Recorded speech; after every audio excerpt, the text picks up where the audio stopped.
السلام علیکم ورحمۃ اللہ وبرکاتہ۔ پیارے اسلامی بھائیو، امید ہے آپ خیر و عافیت سے ہوں گے۔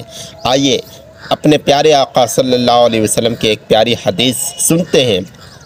اللہ کے آخری نبی صلی اللہ علیہ وسلم نے ارشاد فرمایا، جن کے 3 بیٹیاں ہوں اور یا پھر 3 بہنیں ہوں، ان دونوں کے اگر ان کے ساتھ اچھا برتاؤ کیا جائے تو وہ بندہ جنت میں داخل ہوگا۔ سبحان اللہ، کتنی پیاری حدیث ہے۔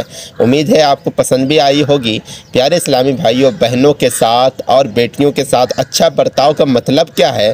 مطلب یہ ہے کہ ان کے اچھے نام رکھے جائیں، اچھی پرورش تعلیم دی جائے اور اس کے بعد اچھی جگہ نکاح کر دیا جائے۔